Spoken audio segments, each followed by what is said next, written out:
yo me pongo aquí.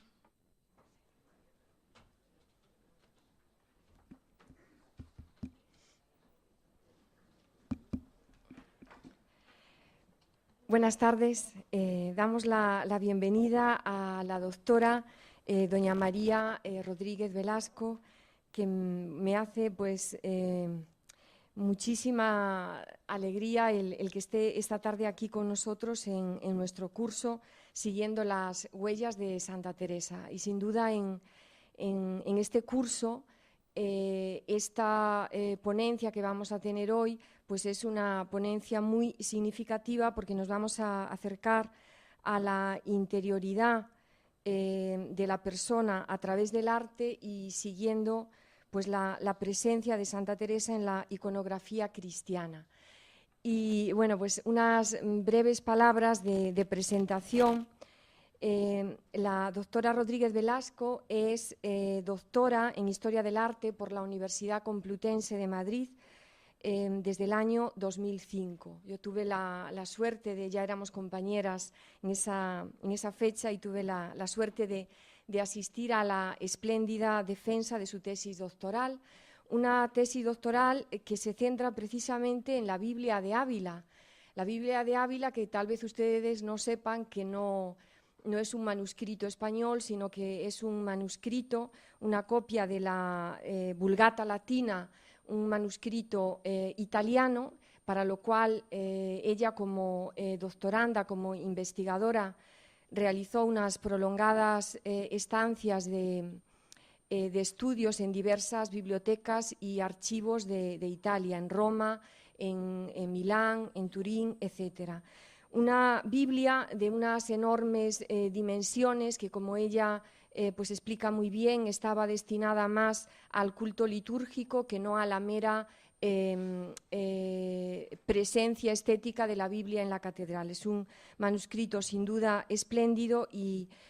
María Rodríguez ha hecho una magnífica tesis doctoral sobre la Biblia de Ávila, que actualmente, después de la desamortización, esa Biblia salió de Ávila y actualmente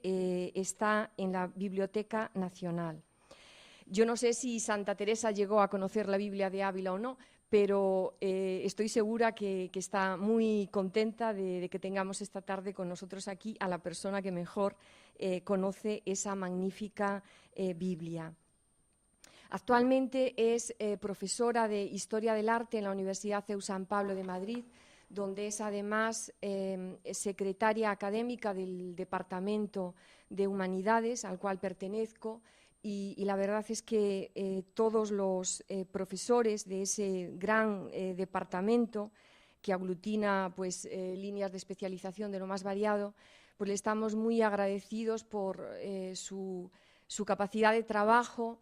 su ánimo siempre a los compañeros y de verdad que da gusto trabajar en un departamento donde bueno, pues, contamos con personas tan valiosas como María Rodríguez. Siguiendo con, y he de decir también que aparte de que le ocupa muchísimo tiempo y lo hace magníficamente la Secretaría del Departamento, ella da clase en unos grados, en el grado de Historia y de Historia del Arte, que hay que decir que en esos grados a los cuales van alumnos pues, con una clarísima vocación investigadora, por eso eligen ese tipo de grados, alumnos muy brillantes académicamente. María Rodríguez pues, tiene siempre muchas solicitudes de esos alumnos para que les dirija su trabajo fin de grado y presenta unos magníficos estudios bajo la dirección de María Rodríguez. Es también, y tal vez a ustedes le suene por eso el nombre, desde que empezó en España la edición en español del Magnificat, la que hace los comentarios iconográficos sobre las imágenes que vienen cada mes en este librito, pues los viene haciendo con ese rigor que la caracteriza desde el año 2003. Decir que su tesis doctoral la realizó con una beca de la Fundación Gran Duque de Alba, que como saben está vinculada al CSIC y a la Diputación de Ávila. y en el año de la fe, en el año 2013,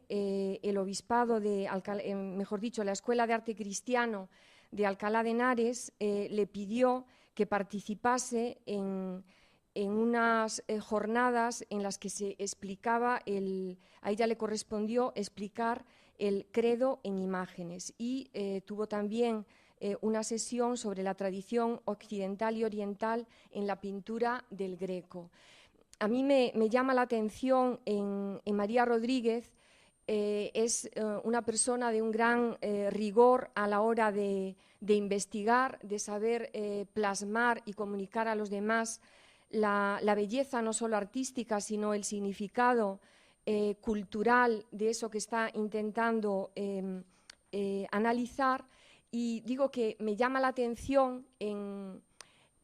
unos tiempos que no digo ningún, no se sorprenderán ustedes si digo que bueno, pues la cultura oficial o lo políticamente correcto o lo que se nos pide a los profesores en nuestra trayectoria pues de promoción pues está bastante alejado de lo que es la dimensión de la fe y lo que ha sido históricamente nuestra tradición. Y sin embargo, María Rodríguez no ha tenido dificultad o no ha tenido reparo en hacer una tesis doctoral sobre una Biblia, lo más sagrado de las culturas del libro, y tampoco tiene inconveniente en colaborar en un librito que está destinado sobre todo a hacer oración, y eso sin duda pues, nos revela el grado de compromiso al que ella ha llegado en su tarea investigadora. Y me alegra también el poder compartir con ustedes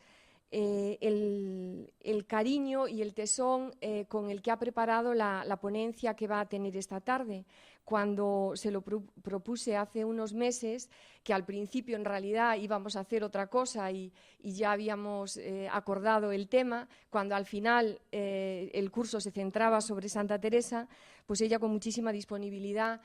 ha preparado esta ponencia, que la ha preparado para nuestro curso. Y como les va a encantar, yo les animo a que la escuchen también en la comunicación que presentará en el Congreso Internacional que habrá sobre Santa Teresa a principios de agosto en Ávila, ¿no? Entonces, agradezco mucho su presencia esta tarde aquí. Sé que María Rodríguez, con esa capacidad de trabajo que tiene y ese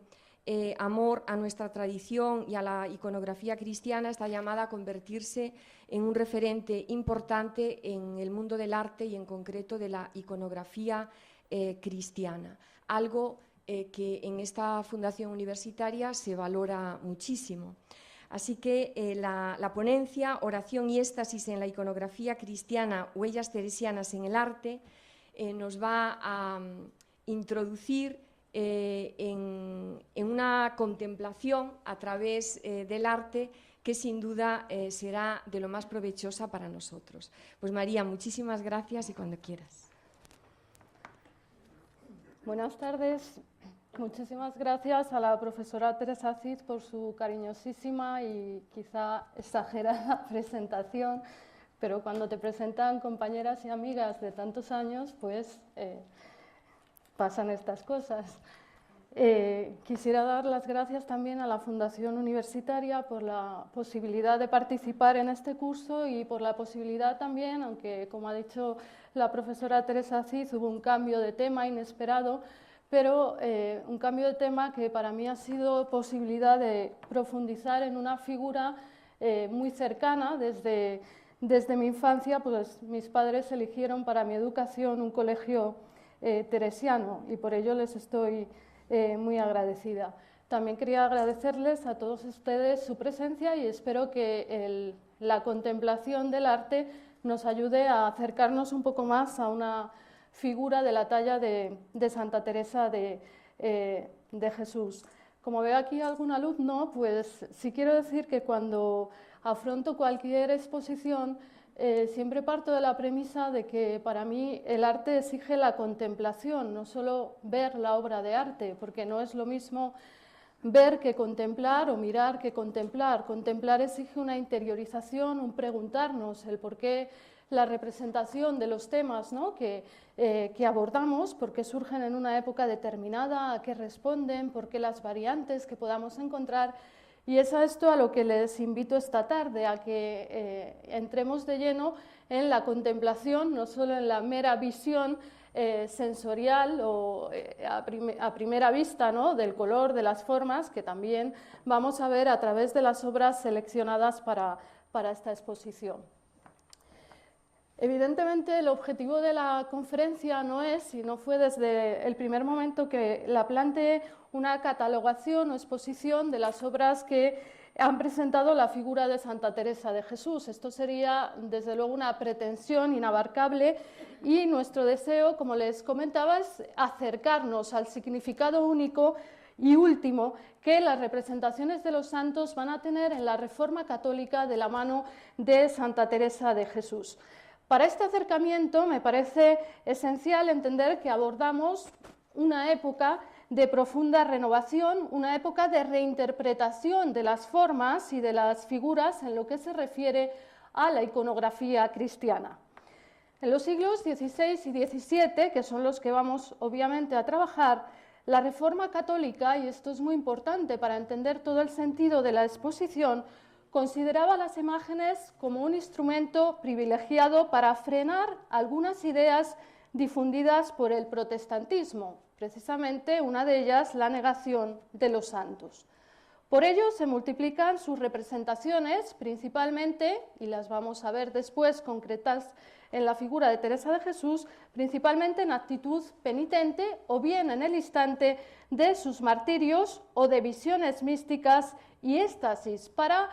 hacer más solemne, precisamente para acentuar la solemnidad de las composiciones y el carácter sobrenatural de estas figuras. Estas composiciones solemnes de los santos son las imágenes a menudo demandadas por la decoración monástica en los siglos XVI y XVII, protagonizadas a menudo, como es nuestro caso, por santos fundadores de las distintas órdenes. El arte, como manifestación de las inquietudes últimas del hombre, el arte siempre es expresión, ¿no?, del hombre en sus distintas épocas. Evidentemente el arte nunca queda al margen, ¿no?, de los grandes acontecimientos históricos, ni de las grandes personalidades de la historia, por lo que evidentemente desde el siglo XVI tampoco podría el arte dejar de reflejar las huellas de una gran mística, reformadora del Carmelo y doctora de la Iglesia, como fue Santa Teresa de Jesús. ¿Cómo podemos explorar estas huellas teresianas en el arte? Pues les propongo una doble vía, ¿no?, para aproximarnos a este estudio a priori inabarcable. Por un lado, la primera parte que les propongo es acercarnos a los propios escritos de la santa para desvelar la consideración que Santa Teresa tiene de las imágenes como instrumento para la oración. Y en segundo lugar, la segunda parte que les propongo es convertir a la santa en protagonista de estas imágenes, contemplando su presencia en la iconografía barroca a partir de dos tipologías generales que son las que quizá más se han difundido: el retrato y las escenas de éxtasis. Cronológicamente, como les comentaba antes, nos centraremos en la segunda mitad del siglo XVI y en el siglo XVII, cuando se desarrolla en plenitud la iconografía de Teresa de Jesús, coincidiendo con su beatificación y posterior canonización. Para abordar este tema, como no podría ser de otra manera,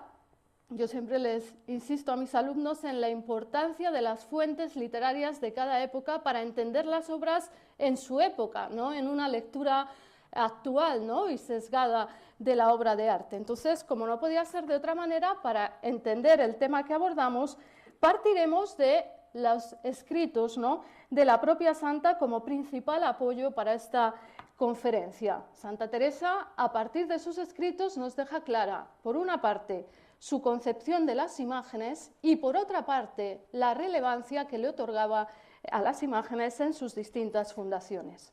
Asimismo, sus descripciones fueron valiosas para los artistas de los siglos que trabajamos, pues en sus descripciones de las visiones místicas y éxtasis, se inspiraron, ¿no?, muchos de los pintores para la recreación de sus obras. De hecho, podríamos decir, evidentemente en un lenguaje figurado y entre comillas, que la propia santa colaboró, ¿no?, sin quererlo, de un modo indirecto en sus propias representaciones, ¿no?, a través de la inspiración de sus escritos.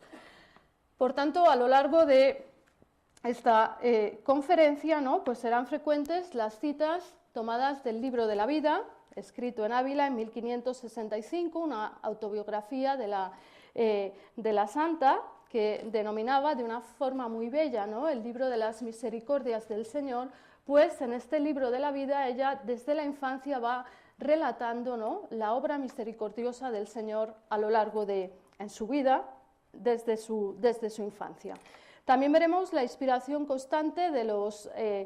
artistas en el camino de perfección, considerado y concebido por la autora como avisos y consejos que da Teresa de Jesús a sus hermanas, en este caso las hermanas del convento de San José de Ávila, y por último comentaré o presentaré algún fragmento del Castillo Interior y del Libro de las Fundaciones. Para entender la concepción que Santa Teresa tiene de las imágenes, debemos situarnos en contexto, y el contexto es un siglo XVI convulso, donde el esplendor de las manifestaciones artísticas convive también con las propuestas iconoclastas de Erasmo de Róterdam y de Lutero. De nuevo, parecían revivirse en la Europa del siglo XVI los enfrentamientos que iconódulos e iconoclastas, los iconódulos eran defensores de las imágenes, e iconoclastas habían tenido en el siglo VIII, por considerar los iconoclastas el peligro que encerraban las imágenes como incitación a la idolatría. Las conclusiones del Segundo Concilio de Nicea, celebrado en el año 787, diferenciando claramente ya entre ídolo e icono, recordando el valor de la imagen ya en el siglo VIII como instrumento para la contemplación de Dios y no como objeto de adoración en sí misma, parecían tener su eco en el siglo XVI y en concreto parecían tener su eco en las disposiciones de la 25ª sesión del Concilio de Trento. En esta sesión del Concilio de Trento, celebrada entre los días 3 y 4 de diciembre de 1563, se redacta un decreto titulado de la invocación, veneración y reliquias de los santos y de las sagradas imágenes.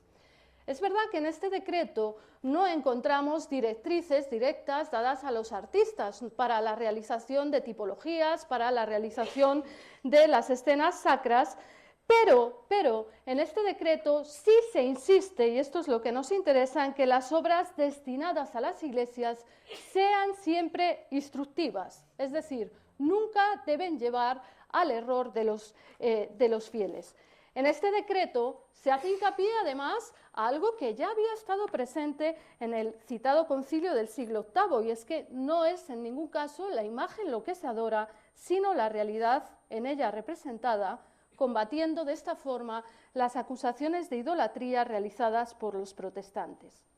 Como veremos más adelante, estas propuestas están en total consonancia con las reflexiones sobre las imágenes que Santa Teresa de Jesús realiza en sus distintos escritos, partiendo siempre de su propia experiencia frente a las imágenes. En el decreto tridentino se aconsejaba a los artistas seguir un cierto decoro, una palabra hoy un tanto discutida entre los historiadores del arte, y en cualquier caso, un cierto decoro nos vamos a referir a no incluir motivos ni figuras que pudieran distraer la atención del fiel, ni subjetividades que pudieran llevarle a interpretaciones ambiguas. Dichas disposiciones se podrían sintetizar en un fragmento del decreto conciliar que les he puesto en pantalla. No sé si se puede apagar un poco, Teresa. Gracias. La disposición dice: el Santo Concilio,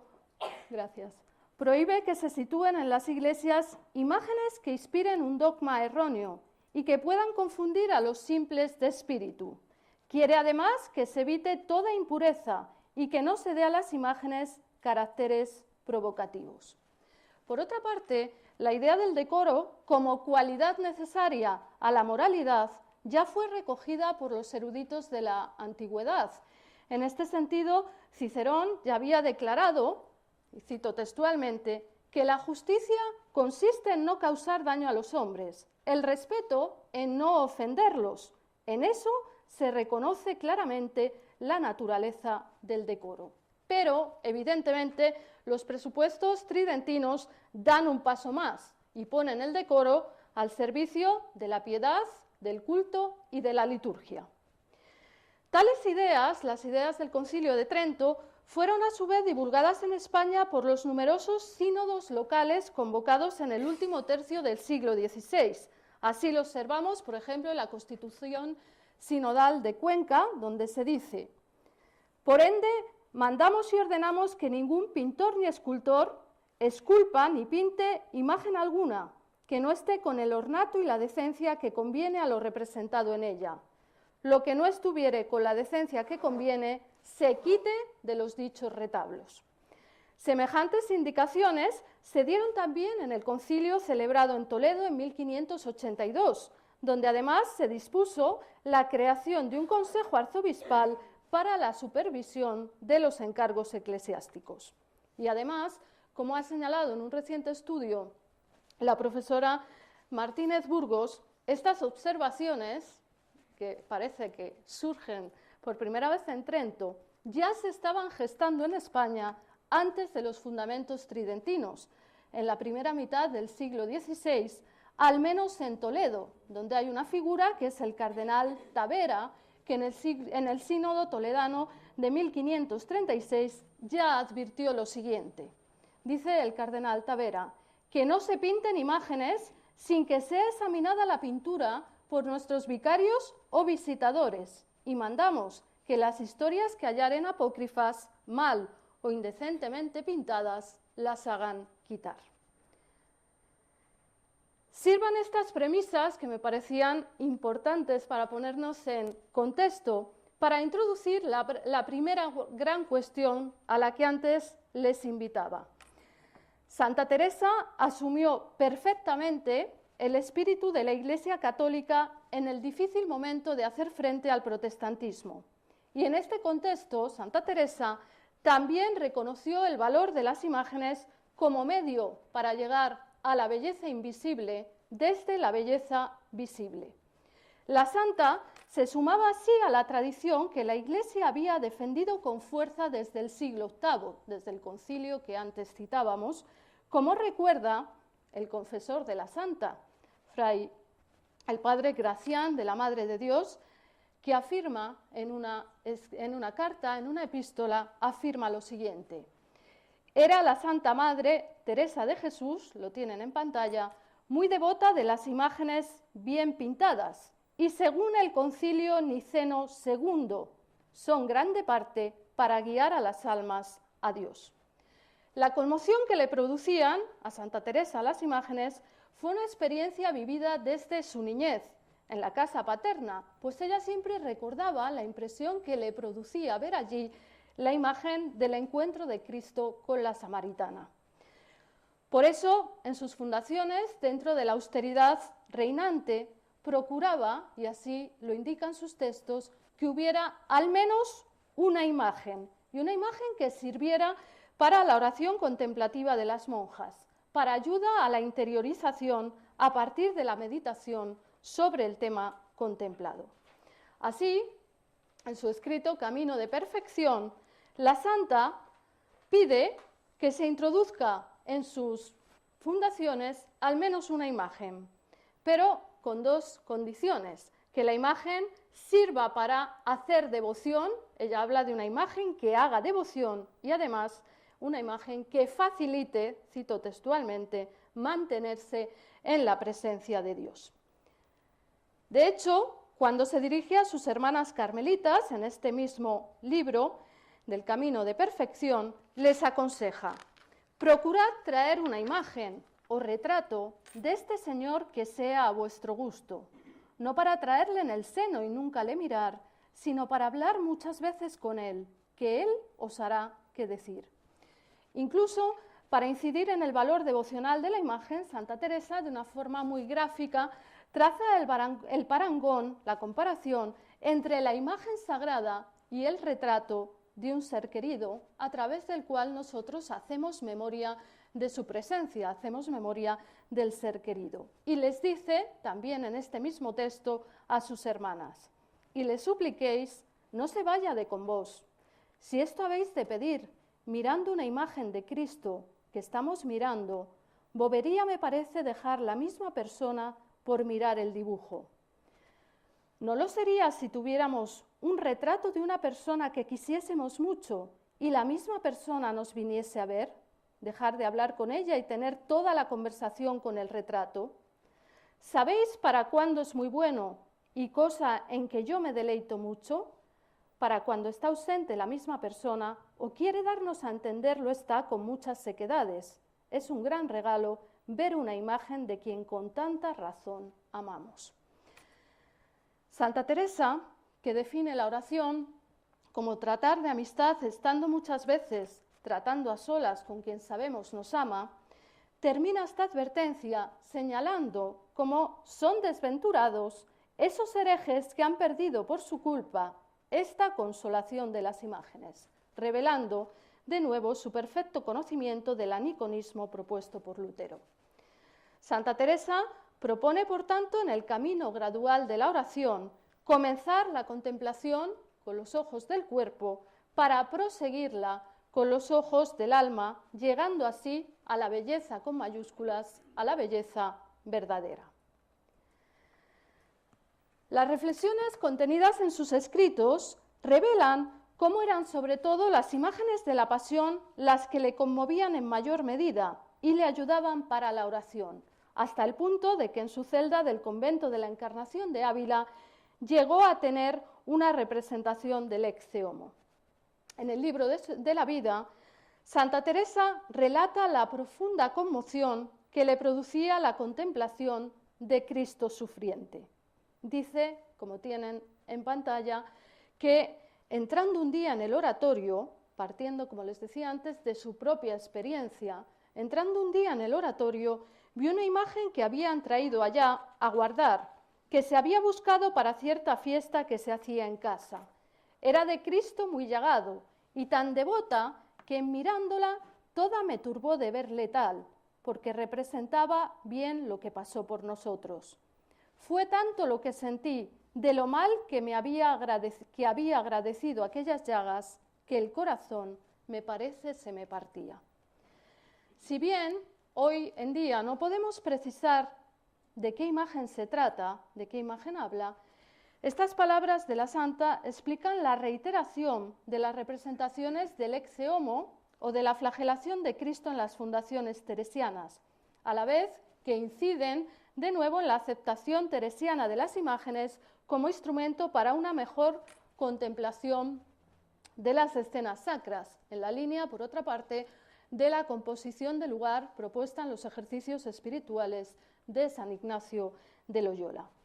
Las representaciones de la Pasión fueron priorizadas por la santa en sus fundaciones, pues en ellas reconocía con claridad dos aspectos: uno, la humanidad de Cristo, y otro, la centralidad de la liturgia como renovación del sacrificio de la cruz. Entre las figuras de la flagelación presentes en sus fundaciones, quizá por indicación de la propia Santa Teresa, destacan las tallas realizadas por el escultor Gregorio Fernández. Gregorio Fernández es el máximo representante de la imaginería barroca castellana y es un artista que sintió una gran cercanía por la espiritualidad teresiana. De hecho, este escultor dispuso que su sepultura estuviera en el convento del Carmen Calzado de Valladolid. Esto ya indica su proximidad a la orden. La mejor versión de las varias que hizo este autor al respecto es la realizada para la iglesia del monasterio de la Santa en Ávila, que es la que tienen en la imagen completa, proyectada.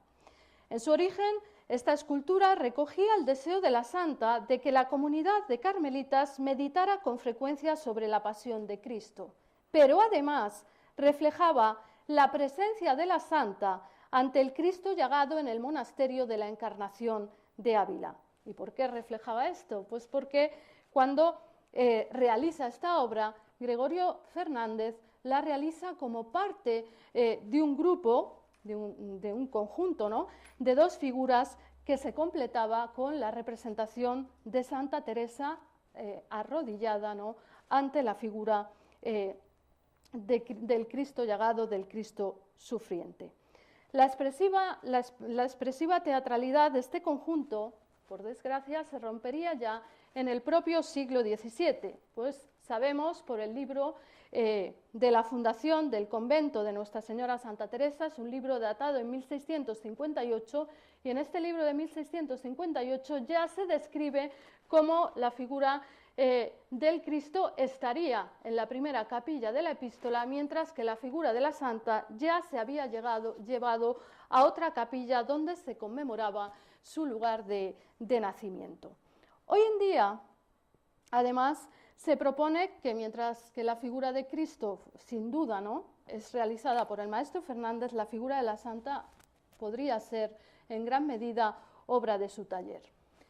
De todas formas, no es objeto, o no obstante, no es objeto de esta intervención advertir las diferencias técnicas, ¿no?, que nos lleven a esta afirmación, hasta dónde llega la mano del maestro, dónde comienza la de su taller, sino que lo que nos interesa subrayar es el efecto conjunto de ambas a partir, ¿no?, de la intensidad dramática. Aquí tendrían la ubicación actual, ¿no?, de la figura de la Santa en su capilla independiente, y aquí el efecto conjunto de ambas lo podemos advertir hoy en día en la réplica que se expone en el Museo de la Santa, museo edificado sobre los cimientos de su casa natal. A diferencia de otras imágenes de Gregorio Fernández sobre el Cristo atado a la columna, la gran novedad es que ambas esculturas revelan la reacción de la Santa ante la figura llagada de Cristo, recordando lo señalado en el escrito que antes hemos recordado, que antes hemos leído, a favor de las representaciones plásticas como fuente de devoción, como reflejo del amor de Dios y también como memoria de su presencia. Al contemplar el tratamiento de la anatomía de Cristo en este grupo, o la expresividad o la honda expresividad de su rostro,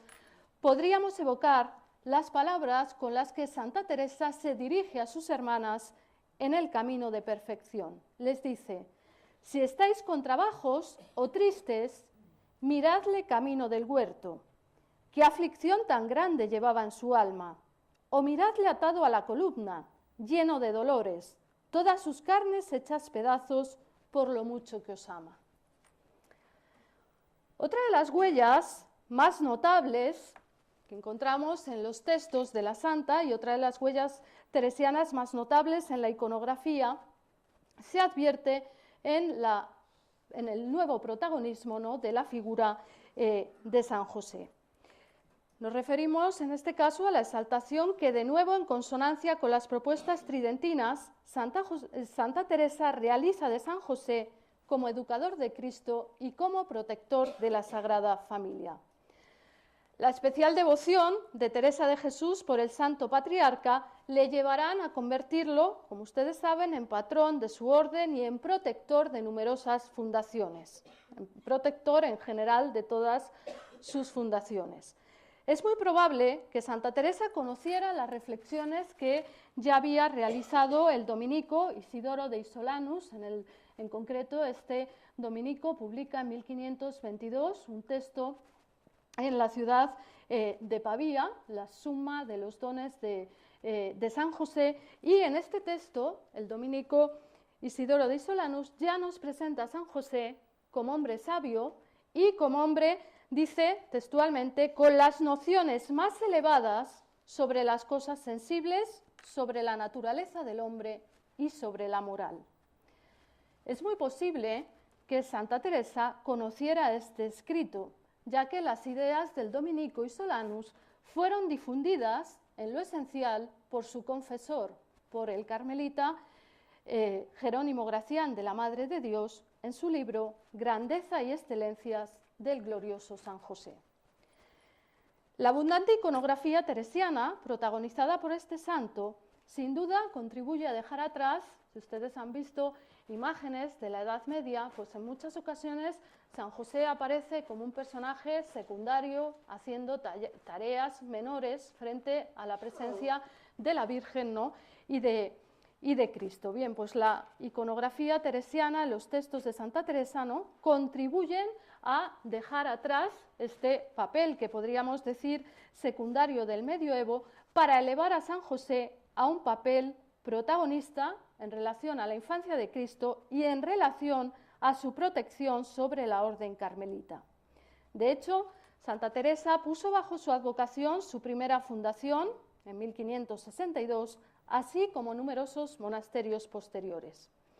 A la devoción de Santa Teresa por San José contribuiría sin duda la lectura de Josefina, un pequeño escrito del místico Bernardino de Laredo que revela en el libro de la vida cómo por intercesión de San José y por sus súplicas a San José curó en el monasterio de la Encarnación de una grave enfermedad que llegó a tenerla, ¿no?, hasta 4 días en coma. De hecho, tras esta curación, dice: tomé por abogado y señor al glorioso San José y encomendéme mucho a él. Vi claro que así de esta necesidad como de otras mayores de honra y pérdida de alma, este Padre y Señor mío me sacó con más bien que yo le sabía pedir. No me acuerdo hasta ahora haberle suplicado cosa que lo haya dejado de hacer. Las invocaciones al santo y los agradecimientos por su protección se sucederían a partir de ahora ante las dificultades de las sucesivas fundaciones teresianas. Estas referencias explican la multiplicación de este santo en los conventos teresianos, bien como figura independiente, casi siempre unida a Cristo, como vemos aquí en el monasterio, en la fachada del monasterio de San José de Ávila, bien conformando o formando parte de visiones teresianas. La influencia de Santa Teresa en la glorificación de San José va más allá, además de las fundaciones carmelitas, como se puede observar en los repertorios pictóricos y escultóricos barrocos, donde a menudo ya lo encontramos como figura independiente, portando la vara florida como atributo iconográfico distintivo, o bien como protagonista de las escenas de la infancia de Cristo. Permítanme poner un ejemplo del que también hemos celebrado una reciente efeméride, un ejemplo muy significativo de un pintor coetáneo a la santa, también de un gran renovador, ¿no?, como es el Greco, que por cierto también conocía como Santa Teresa los decretos tridentinos, pues no en vano el Greco tenía en su biblioteca una edición en griego del decreto de la 25ª sesión del Concilio de Trento. Quería citar este ejemplo, puesto que no podemos constatar que ambos se conocieran, aunque hay quien está perfectamente documentado como Santa Teresa y el Greco coinciden en la ciudad de Toledo en 1577, y es muy probable que por la proximidad de ambos, tanto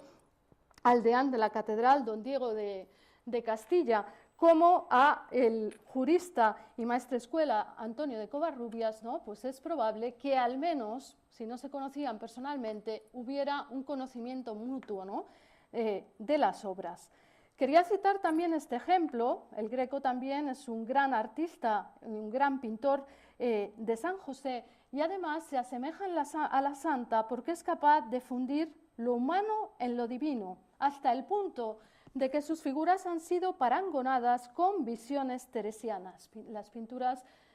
del Greco, ¿no?, que muchas veces nos presentan una realidad terrenal, y sobre esta, ¿no?, la representación de la gloria, han sido parangonadas, comparadas muchas veces precisamente con visiones teresianas. De hecho, se ha llegado a decir que los lienzos del Greco completan los tratados de Santa Teresa. Volviendo a las imágenes de San José en las fundaciones teresianas, una de las representaciones más repetidas, puesto que se vincula con el comienzo de las fundaciones, es la que recrea la visión que tuvo la santa el día de la Asunción de 1561 en la capilla del Cristo del monasterio de Santo Tomás de Ávila. En esta visión se le aparecieron la Virgen y San José imponiéndole una vestidura blanca y un collar de oro, tal y como ella relata de nuevo en sus escritos. Dice Santa Teresa: «Vínome un arrobamiento tan grande que casi me sacó de mí.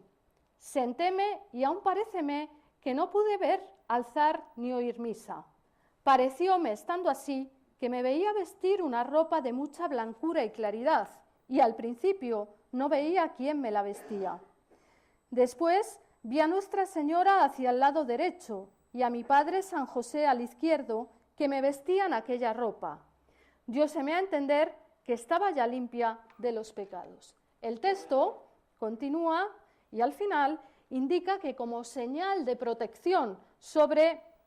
sus fundaciones, a la santa se le haría entrega de una joya. Y dice el texto al final: «Parecíame haberme echado al cuello un collar de oro muy hermoso, asida una cruz a él de mucho valor». El manto blanco, a veces recreado con gran decorativismo por parte de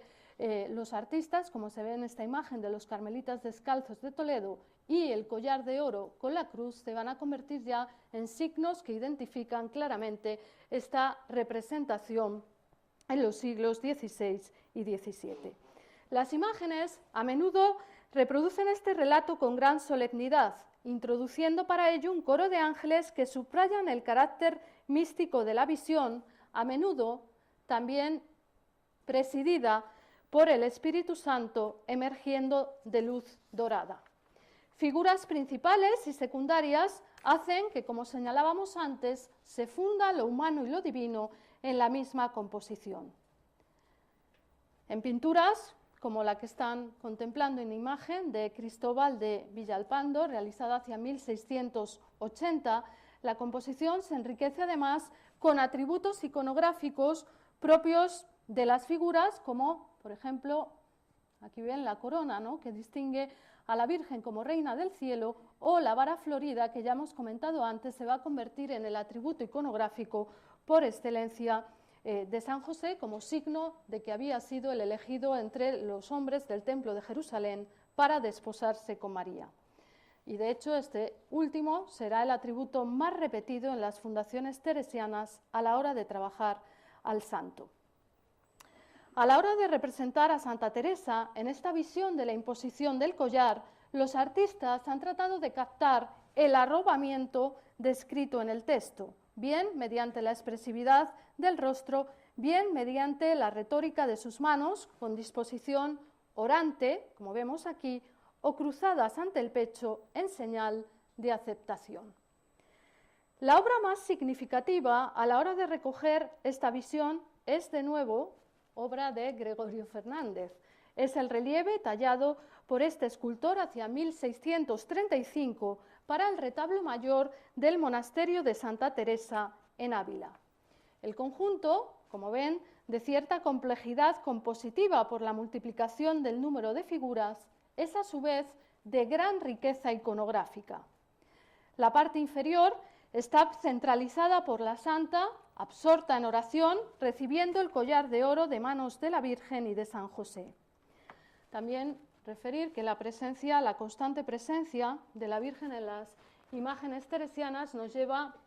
a recordar también otro episodio de la infancia, ¿no?, de Santa Teresa, cuando ella misma relata que tras haber perdido a su madre, ¿no?, con tan solo 12 años, pues pide a la Virgen que cumpla, ¿no?, esta función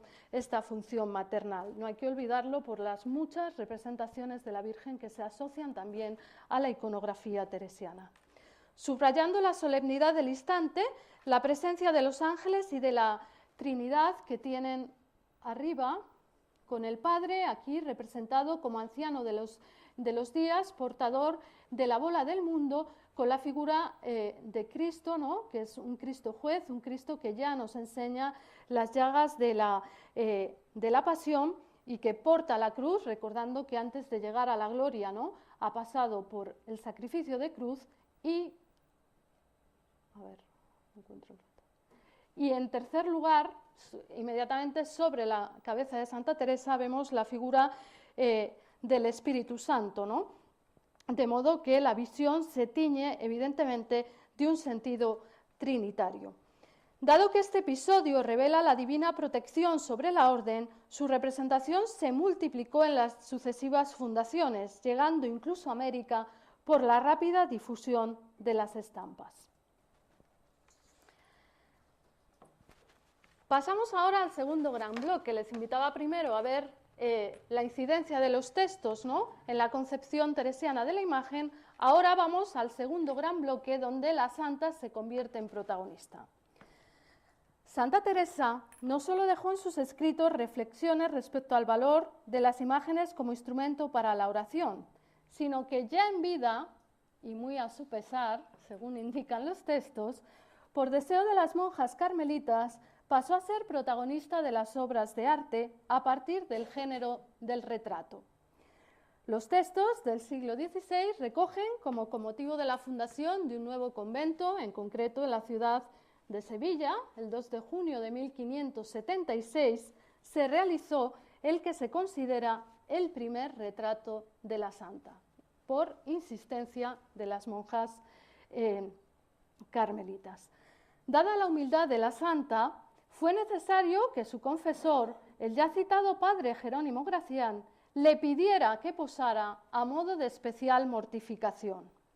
El pintor escogido a tal fin para este primer retrato fue Fray Juan de la Miseria, quien, a pesar de formarse con el cortesano Alonso Sánchez Coello, no destacaba por una especial pericia técnica. Así lo señala el propio padre Gracián, quien, al ver el retrato terminado, confiesa lo siguiente: la retrató mal, porque aunque era pintor, no era muy primo, término utilizado, ¿no?, para destacar esta escasa pericia. Pero este sacerdote prosigue señalando en una de sus epístolas que tampoco fue el retrato del gusto de la santa,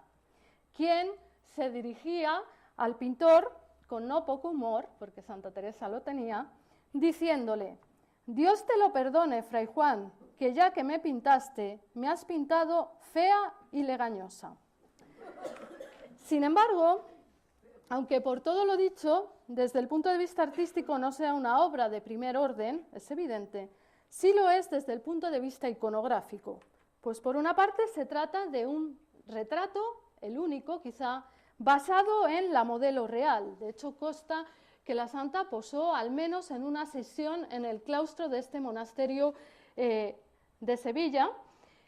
Y por otra, es un retrato de gran importancia iconográfica porque nos introduce en la representación de la santa y en una tipología muy concreta. Este es el primer paso para la representación de la santa como escritora, que será una de las imágenes más repetidas en la iconografía teresiana. A pesar de la poca pericia técnica, prácticamente todos los conventos encargaron su réplica del retrato original, así como numerosas estampas que difundieron esta imagen por el resto del mundo. Además, la representación de la santa como escritora alcanzó más difusión, si cabe, y ya muy recientemente, cuando Pablo VI declaró a Santa Teresa doctora de la Iglesia el 27 de septiembre de 1970.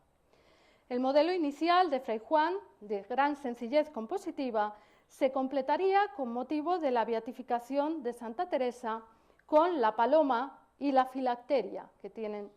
en imagen, motivos que han permanecido en toda la tradición posterior. En cuanto a la paloma, por un lado es indiscutible que se refiere a la inspiración divina que la santa recibía a la hora de redactar sus escritos, pero también la paloma, de forma indirecta, refiere sin duda la visión del Espíritu Santo vivida por la religiosa la víspera de Pentecostés, cuando se retira a orar en el monasterio abulense de San José. Es una visión recogida en el capítulo 38 del libro de la vida, cuando dice: estando en esto, veo sobre mi cabeza una paloma, bien diferente de las de acá, porque no tenía estas plumas, sino las alas de unas conchicas que echaban de sí gran resplandor. Paréceme que oía el ruido que hacía con las alas. Estaría leando espacio de un Ave María. Ya el alma estaba de tal suerte que, perdiéndose así de sí, la perdió de vista. En cuanto a la filacteria, que puede completar a partir de ahora los retratos de la santa, se repite habitualmente la misma inscripción. La inscripción obedece al Salmo 88, que dice Misericordias Domini in aeternum cantabo, invocación presente en la vida y obra de Santa Teresa de Jesús y que resume la intención última de sus escritos. Pinturas y esculturas se han hecho eco de Santa Teresa como escritora, con escasas variantes referidas sobre todo a los detalles secundarios.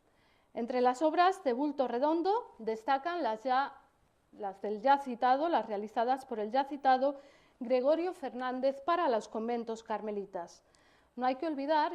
antes comentábamos la disposición de su enterramiento en un convento carmelita, y no hay que olvidar pues, que evidentemente la orden, ¿no?, se convirtió en una importantísima comitente de este escultor. Esto es importante porque es más que probable que Gregorio Fernández tuviera acceso a los escritos de la santa de mano de la propia orden, y no solo eso, que tuviera acceso también a los grabados, ¿no?, que se conservaban en estos monasterios, ¿no?, ya con las primeras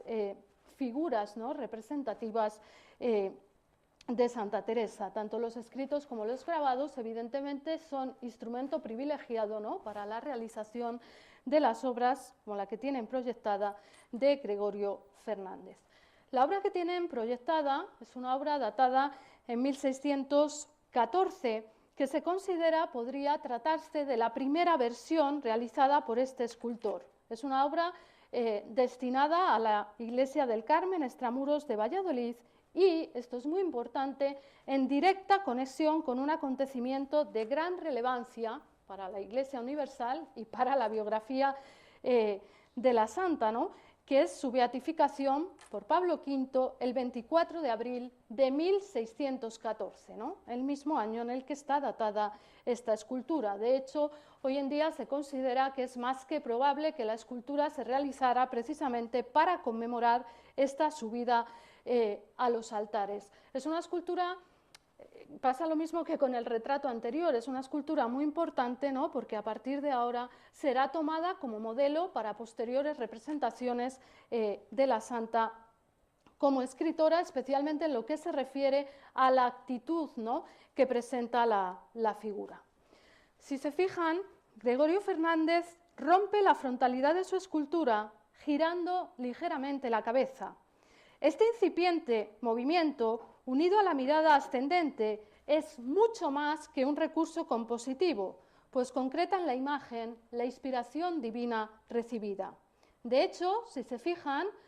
la santa no escribe todavía sobre el libro, puesto que lo que quiere captar el escultor es el instante inmediatamente anterior, es decir, la acción del espíritu previa a la acción humana que se concretaría en la retórica de los gestos. Santa Teresa no es representada aquí únicamente como escritora, sino que sobre todo se quiere exaltar su carácter místico, es decir, no solo una escritora, sino una escritora mística.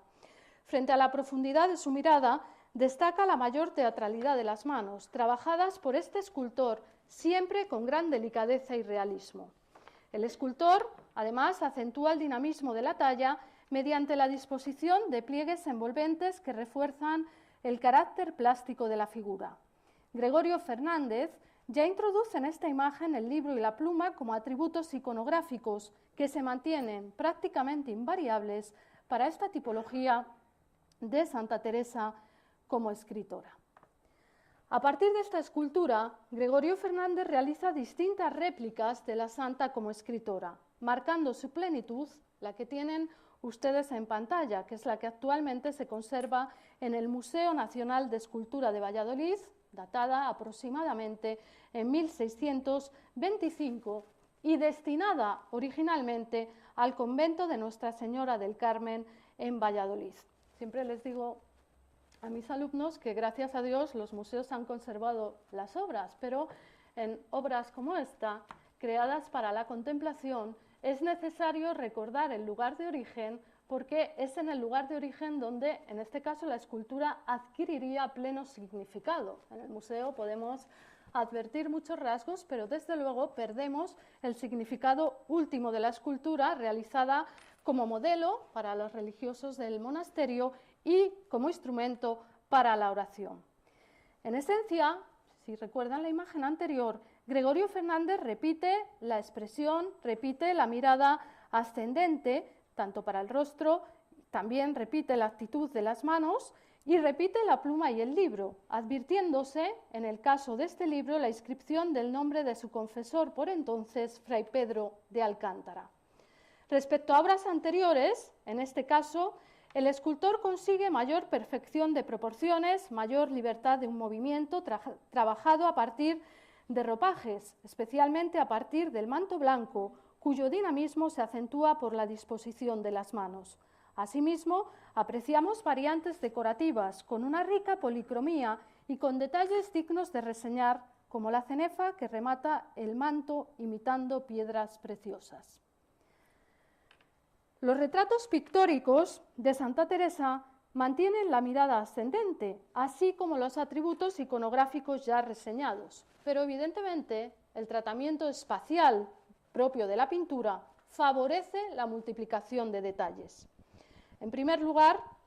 como ven a través de esta pintura de José de Ribera, se explicita la idea de la divina inspiración, no solo por la mirada ascendente, sino por la presencia de la paloma del Espíritu Santo, configurándose a la vez una visión mística, como se aprecia en este lienzo. Además, en consonancia con la iconografía del siglo XVII, en la que se priorizaba la representación de los santos penitentes, es habitual que sobre el escritorio de la santa comiencen a disponerse nuevos motivos, como la calavera, que expresa la fugacidad de la vida, el paso del tiempo, la cruz como motivo de contemplación y suelen aparecen aquí en esta pintura de Palomino los cilicios como instrumento de mortificación física. En este sentido, cabe recordar también, por sus textos, ¿no?, la admiración que Santa Teresa revela, por ejemplo, por la vida penitente de María Magdalena. En la pintura de Palomino que tienen proyectada podemos observar la síntesis de estos elementos, de los elementos de la escritora, de los elementos de la penitente, de los elementos de la santa mística, así como la presencia de un cortejo de ángeles, exponentes de la gran solemnidad que buscaba el arte de la Reforma católica en la representación de los santos. En el Museo del Prado encontramos esta pintura de Bartolomé Pérez de la segunda mitad del siglo XVII, que querría destacar por su excepcional iconografía, ya que, aunque se refiere a un retrato de la santa se representa arrodillada en actitud orante ante la imagen del crucificado, siguiendo ya de un modo estricto el modelo de los santos penitentes de los siglos XVI y XVII. Además, a través de este retrato se observa de nuevo el valor que las imágenes tenían para la santa, en este caso un pequeño crucifijo de madera utilizado, ¿no?, para su oración contemplativa. Los acontecimientos históricos más relevantes respecto a la vida de Santa Teresa dejaron importantes huellas desde el punto de vista artístico, como evidentemente su canonización. El 12 de marzo de 1622, el Papa Gregorio XV canonizó en Roma a Santa Teresa junto con otros grandes santos, junto con San Ignacio de Loyola, San Francisco Javier, San Felipe Neri y San Isidro. La bula de canonización, así como el tapiz con la efigie de la santa que ornamentaba la basílica, y que es el grabado, ¿no?, que tendrían proyectado, está inspirado en este tapiz, generaliza otra de sus representaciones más repetidas, la transverberación, más conocida como éxtasis de Santa Teresa. No obstante, ni el texto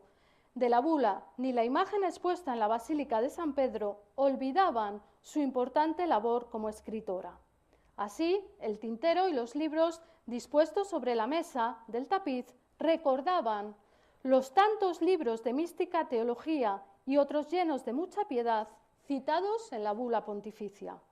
También en este documento pontificio se hace referencia al ángel que, arrojando un dardo como de fuego, la pasaba y llegaba al corazón. Así se reflejan algunos retratos teresianos, donde a la actitud y los motivos iconográficos propios de la escritora se suman ahora una flecha, como ven apenas esbozada, ¿no?, en el ángulo de esta pintura de Rubens, pero suficiente para evocar de un modo indirecto la escena de la transfiguración. Aquí también en la parte superior de la escena pueden ver una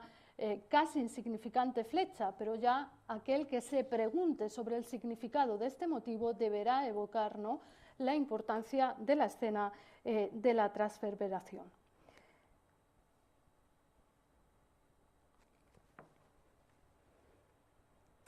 La iconografía del éxtasis de Santa Teresa no solo es relevante en lo que se refiere a las imágenes de la santa, sino que refiere un mayor alcance en el contexto de la Contrarreforma, ya que mediante tales imágenes se buscaba hacer frente a la negación que los protestantes hacían de los santos, alejándolos de la cotidianidad de las representaciones medievales. La iconografía de los siglos XVI y XVII trata de subrayar el carácter trascendente, dando prioridad a éxtasis como el recogido en la Capilla Cornaro de Roma. Esta es, sin duda, la obra que ha popularizado los éxtasis teresianos y, en concreto, el instante de la transverberación. Es una obra teatral, es una obra concebida, ¿no?, por Bernini como un conjunto teatral para la Capilla Cornaro de la iglesia romana de Santa María de la Victoria. A la inspiración de tal obra contribuiría, sin saberlo, la propia santa, quien había descrito como un ángel, querubín y bellísimo, desde su lado izquierdo, con su lanza o dardo de oro y punta de hierro ardiente, penetró su corazón y sus entrañas, dejándola toda inflamada de amor divino, con un dulce dolor agudo propio de la relación entre el alma y Dios. Bernini, el autor de este conjunto, conocería este texto a través de su comitente, el cardenal Federico Cornaro, gran devoto de la mística española. Además, por la ciudad de Roma circulaban numerosos grabados de la santa y es posible que Bernini conociera también el compendio de la oración mental, síntesis de los textos de Santa Teresa, que había sido publicada en Madrid en 1610, pero lo que nos interesa es que se preparó una nueva edición en Roma para conmemorar precisamente la culminación de esta capilla, la culminación de la Capilla Cornaro en 1652. Bernini preparó minuciosamente la composición de esta obra, con dibujos y moldes de menores dimensiones en los que ensayaba la intensidad dramática del momento. Entre los bocetos previos se considera esta terracota que he querido traer porque ha estado recientemente en la exposición de Bernini celebrada en el Museo del Prado. Es una terracota habitualmente en la colección del Museo del Hermitage de San Petersburgo, realizada en 1647. Algunos críticos consideran que la perfección de esta obra es tal que podría ser ya no una preparación, sino casi una copia de lo que era la escultura definitiva. En cualquier caso, el resultado de Bernini es una obra de gran plasticidad, de gran dinamismo, donde, y esto es muy importante, la escultura vivifica a la capilla, convertida, en palabras del propio cardenal Cornaro, en imagen del paraíso. Son muchas las representaciones al respecto. Aquí tenemos una de Francesco Fontevaso, donde se aprecia, ¿no?, la incidencia de Bernini por esta figura desmayada de Santa Teresa. Son muchas las representaciones, aunque ninguna con la monumentalidad trabajada por Bernini, que convierte la capilla en verdadera escenografía de la visión. En las muchas imágenes que encontramos de esta escena, las variantes iconográficas no atañen únicamente al espacio que rodea las figuras, sino también a los protagonistas, ya que no siempre aparece la santa desmayada, como en la versión de Bernini, y además cabe la multiplicación del número de ángeles para subrayar el carácter místico de la visión. Pero por encima de cualquier detalle, la intensidad expresiva de esta escena se concentra siempre en el rostro de Santa Teresa, que debe traducir la serenidad del amor divino. Frente al realismo de su rostro, los artistas tienden a subrayar la idealización del ángel para plasmar su belleza y perfección. Como notable variante de esta iconografía, y menos conocida, cabe señalar la versión realizada por Francisco Ricci, aunque descendiente de italianos, es uno de los maestros más destacados de la escuela barroca madrileña. En la versión que tienen proyectada, realizada hacia 1675, como ven, el ángel es sustituido por la figura de Jesús Niño, elevado sobre una peana angélica y presentado a su vez por la Virgen coronada de estrellas y San José portador de la vara florida. Todo el conjunto, a su vez, está presidido por la figura de Dios Padre, quien, desdibujado en su trazo, bendice desde la gloria y envía su espíritu, tiñendo así la escena del éxtasis de sentido trinitario. Con una gran riqueza iconográfica, el pintor Ricci no alude únicamente a la transverberación, sino que sintetiza en la misma pintura la devoción de Santa Teresa por San José, así como la visión del Espíritu Santo anteriormente referida. Asimismo, la figura infantil de Jesús recuerda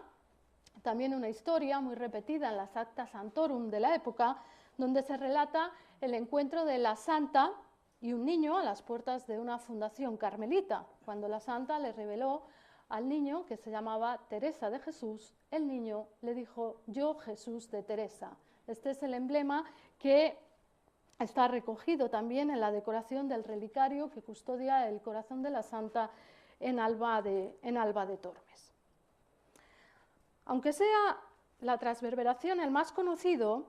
no es el único instante recogido por la bula pontificia de canonización. En esta bula también se refiere otra visión mística, la visión que tuvo Santa Teresa el 18 de noviembre de 1572, tras haber recibido la comunión de manos de San Juan de la Cruz.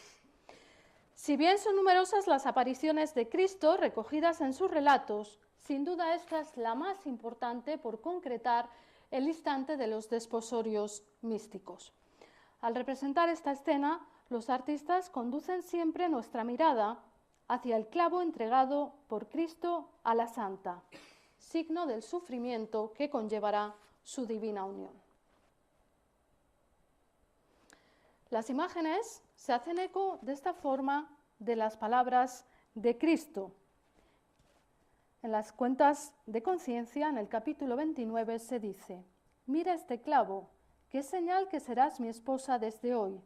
Hasta ahora no lo habías merecido. De aquí en adelante, no solo como criador y como rey tu Dios mirarás mi honra, sino como verdadera esposa mía. Mi honra es la tuya y la tuya mía. El clavo sustituye al anillo que caracteriza habitualmente los desposorios místicos en otras imágenes iconográficas. Este motivo es a su vez representativo de la plenitud alcanzada por la santa al llegar a la última morada del castillo interior como alegoría del alma. En ciertas representaciones, como la que tienen en pantalla de Juan Correa, los pintores parecen fundir la iconografía de los desposorios con la aparición de Cristo resucitado, representándose este con la cruz como estandarte.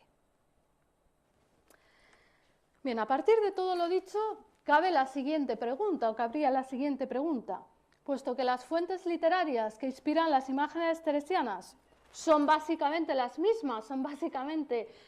los propios textos de Santa Teresa,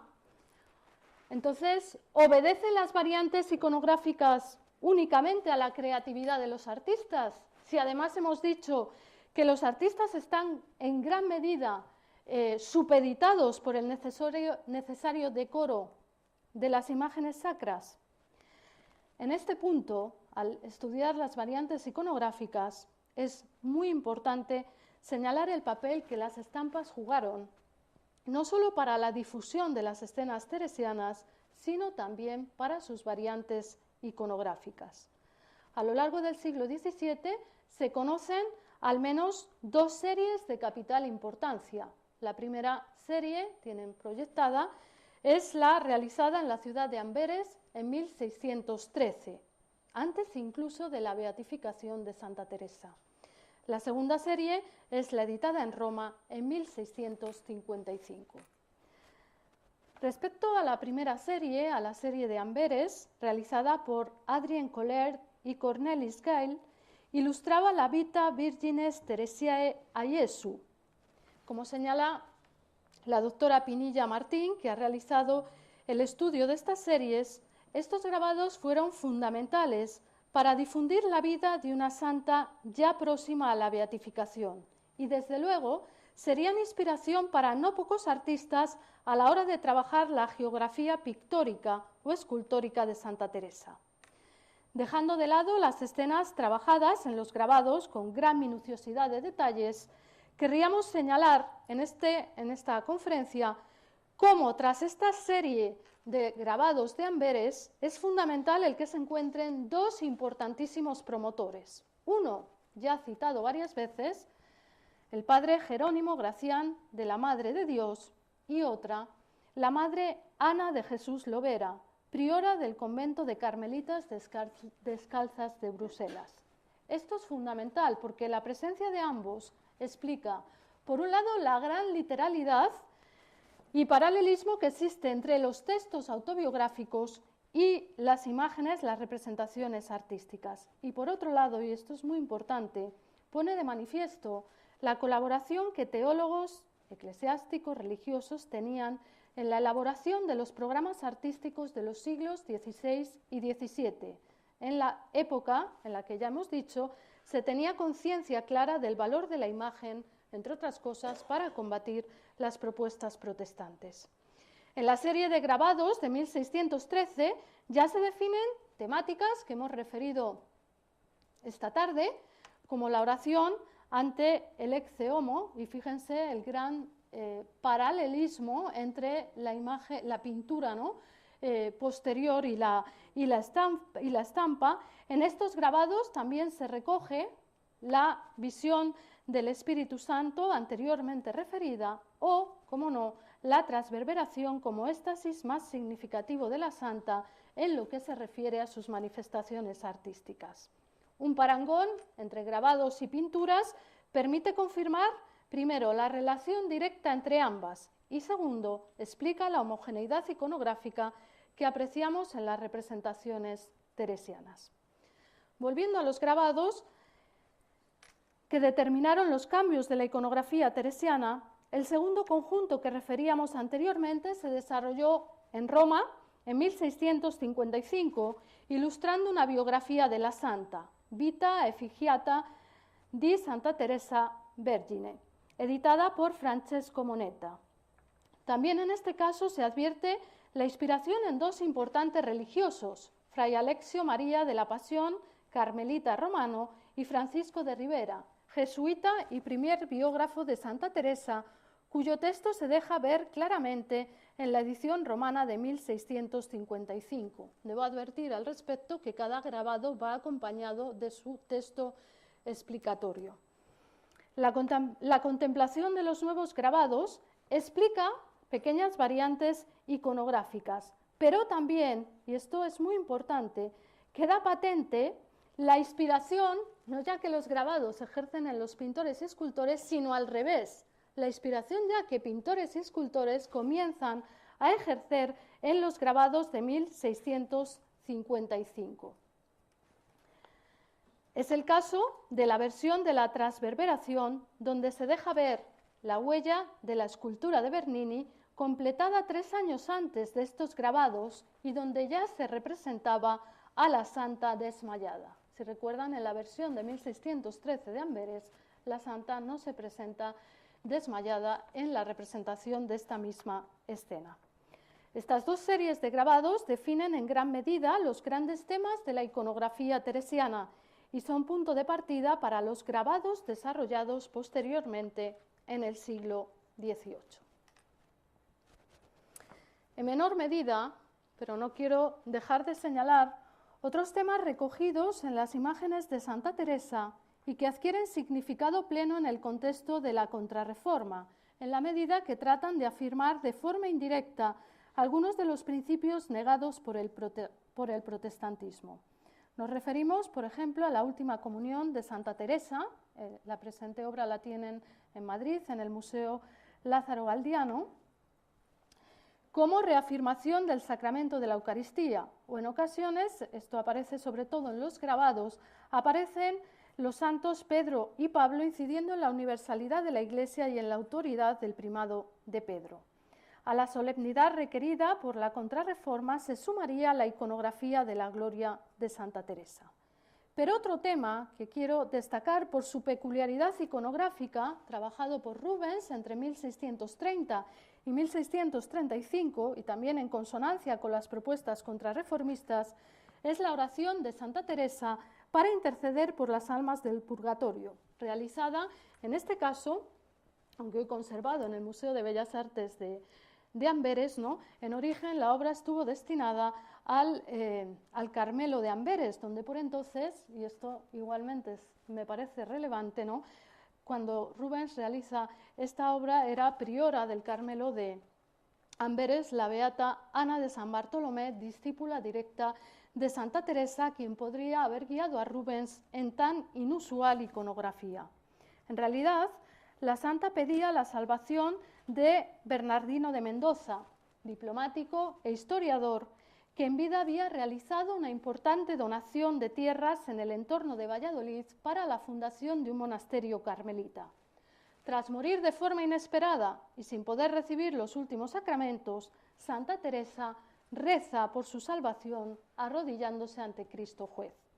Rubens crea todo un entramado de miradas y gestos para subrayar la intensidad dramática de la escena. Sus pinceladas coloristas y deshechas contrastan claramente las llamas que tenemos en la parte inferior de la imagen con la luz que define la gloria en la parte superior de la pintura. Cristo, con su gesto indicativo, conduce nuestra mirada hacia el ángel que ya está tomando por el brazo a este noble, que ya está tomando por el brazo a don Bernardino de Mendoza, ¿no? Para elevarlo al paraíso, donde le espera otro ángel, ¿no? para su acogida. Más allá de la lectura concreta de la pintura, el tema recreado se convierte en un reclamo frente a la negación del purgatorio por parte de los protestantes, para quienes tampoco era necesaria ni válida la oración por los difuntos. Bien, terminando, en este rápido recorrido hemos visto cómo pinturas y esculturas de los siglos XVI y XVII estaban, ante todo, al servicio de la fe, despertando las preguntas e inquietudes últimas de los fieles. En la respuesta a estas preguntas, para mí la obra de arte siempre es continua pregunta, y en la medida que respondemos a estas preguntas iremos entendiendo el significado de una obra. En la respuesta a las preguntas de las obras que hemos contemplado, lo que la iconografía revela es la presencia de una gran mujer de su tiempo, como fue Teresa de Jesús, con una gran humanidad que nace de su encuentro con Jesucristo. El hecho de que muchas de las obras protagonizadas por Santa Teresa se conserven hoy en día en sus monasterios evidencia la finalidad contemplativa y no meramente ornamental con la que fueron creadas. Son imágenes creadas para la oración y para perpetuar la presencia de la fundadora en sus monasterios, como ella recordaba respecto a los retratos de los seres queridos. La gran literalidad del arte respecto a los escritos de la propia santa determina escasas variantes iconográficas en la representación de los distintos temas y la vigencia, esto es muy importante, que todavía hoy tienen para quien las contempla. Es decir, el significado de las obras de arte que hemos contemplado hoy es el mismo para el hombre del siglo XVII que para nosotros. De hecho, la contemplación de estas imágenes, en palabras de Benedicto XVI, nos sitúa ante una verdadera maestra de vida, como la define el Papa emérito.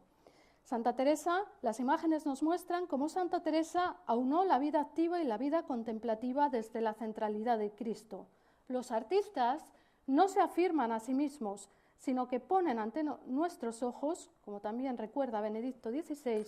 una de las cimas de la espiritualidad cristiana de todos los tiempos, que vivió y murió como hija de la Iglesia. Muchas gracias.